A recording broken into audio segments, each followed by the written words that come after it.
Louvado seja nosso Senhor Jesus Cristo. Nós vamos dar continuidade à nossa leitura de São Máximo Confessor, livro ascético com perguntas e respostas, o irmão e o ancião, nosso terceiro encontro. Capítulo 8.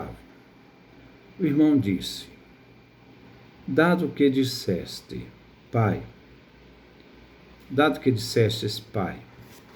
que é necessário a todas as coisas que vemos e ao próprio corpo preferir o amor por todos os homens, como poderei amar quem me odeia e me expulsa, me rejeita?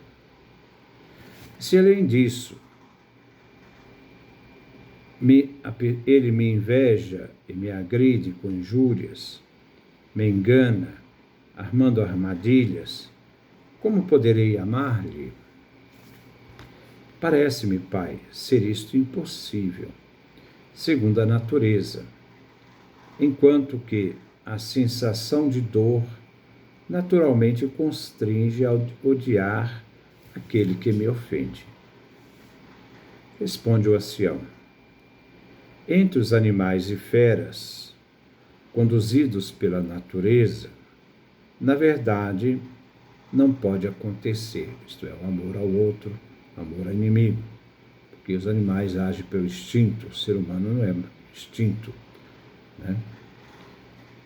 Os animais agem segundo a natureza. Então, não pode acontecer que eles rejeitem, enquanto podem aquilo que os incomoda. Mas para aqueles que foram feitos à imagem de Deus, e guiados pela razão, e foram dignos do conhecimento de Deus, e dele receberam a lei, é possível que não fujam aos que lhes ofendem, e amem aqueles que lhes odeiam. Por isso também o Senhor, quando disse: amai vossos inimigos, Mateus capítulo 5, versículo 44. Fazei o bem àqueles que lhes odeiam, Lucas capítulo 6, versículo 27. E o que segue na leitura do texto evangélico, não ser visto como coisa impossível, mas certamente possível, isto lhe impõe. Visto que, de outra forma, não puniria aquele que transgrida os mandamentos.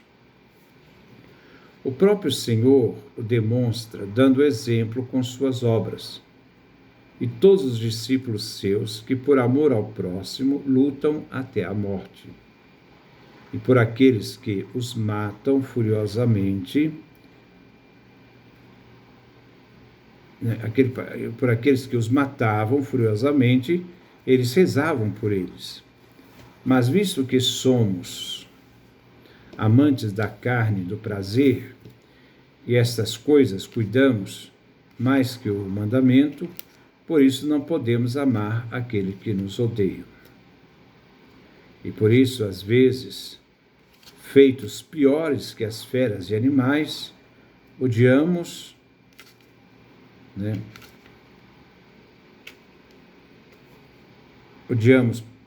aqueles que nos amam e não podemos seguir os passos de Deus. Não podemos nem mesmo conhecer as intenções dele para nos trazer conforto. Capítulo 9. O irmão diz: eis, Pai, abandonarás tudo, família, riqueza, prazeres, a glória do mundo, e nada possuir em vida que o corpo. E ao irmão que me odeia e rejeita, eu não posso amá-lo. Não importa o quanto eu tento, como posso não pagar o mal com o mal? Diga-me, portanto, que coisa farei a fim de que o possa amar de coração? Também aquele que de toda forma me oprime e me arma ciladas? Respondeu o velho: é impossível que alguém ame quem o oprime. si mesmo que acredite ter afastado das coisas do mundo, sem verdadeiramente conhecer os fins do Senhor, os propósitos do Senhor. Mas se, pois, com o favor do Senhor, Ele possa conceder-lhe procurar de caminhar conforme Ele caminhou, então Ele pode amar de coração quem lhe odeia e oprime, como também os apóstolos que o conheceram e amavam. Disse o irmão: qual é o propósito do Senhor, Pai? Isto desejo conhecer. E disse o ancião: se queres conhecer os propósitos do Senhor, escuta e entenda. Nosso Senhor Jesus Cristo, pois, sendo Deus por natureza,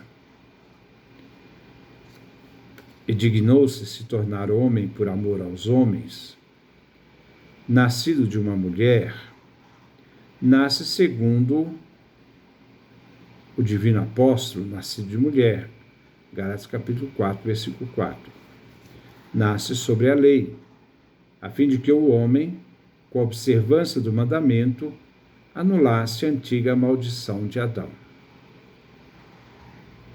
Sabendo, portanto, o Senhor que toda a lei e os profetas dependem de dois preceitos da lei, isto é, amarás o Senhor teu Deus com todo o teu coração e ao próximo como a si mesmo, Marcos capítulo 12, versículo 30 a 31, se esforçou desde o início até o fim a observá-los segundo a natureza humana.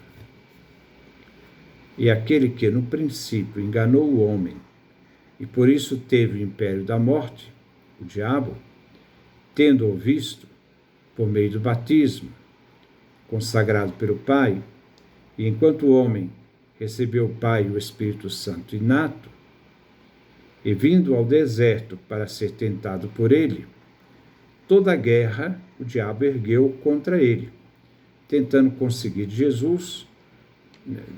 que Jesus preferisse também as coisas do mundo que o amor a Deus. Sabendo, portanto, o diabo que estas são as três coisas que perturbam toda a humanidade, isto é, o alimento, as riquezas e a glória, por meio do qual arrastou sempre o homem no abismo da perdição, essas três coisas tentou Jesus no deserto. Nosso Senhor, sendo mais forte, ordenou ao diabo que fosse embora. Capítulo 11. Isto, portanto, o sinal do amor por Deus, em que não pode, por meio de promessa, induzi-lo de transgredir o mandamento. O diabo tentou com armadilhas, valendo-se pelas obras dos ímpios judeus, a fim de que, vindo ao mundo, transgredisse o mandamento do amor ao próximo. Portanto, contra ele, enquanto ensinava a estrada da vida e mostrava a cidadania celeste, anunciava a ressurreição dos mortos, prometia que aquele que tivesse fé, a vida eterna e o reino dos céus receberiam, e aos incrédulos ameaçava a punição eterna, e para confirmar suas palavras demonstrava maravilhosos sinais e chamava a multidão à fé, contra ele várias armadilhas suscitou os escribas e fariseus, ímpios, a fim de que, não podendo, como acreditavam, suportar as tentações, endereçasse a ele o ódio pelos ímpios, que eles armavam armadilhas. Mesmo diante de toda a maldade, de toda a ação contra Jesus, de toda a perseguição, de toda a forma como eles faziam de depreciar a obra de Jesus, Jesus em nenhum momento pagou o mal com o mal. E assim obtivesse ao miserável o objetivo, induzindo a Jesus a transgredir o preceito do amor ao próximo. Jesus, mesmo diante de toda a situação que ele passou, mesmo diante de todas as adversidades, ele não renunciou ao amor ao próximo e nos ensinou como agir. Depois nós vamos dar continuidade. Que Deus nos dê a sua graça, a sua bênção, a faça resplandecer sobre nós.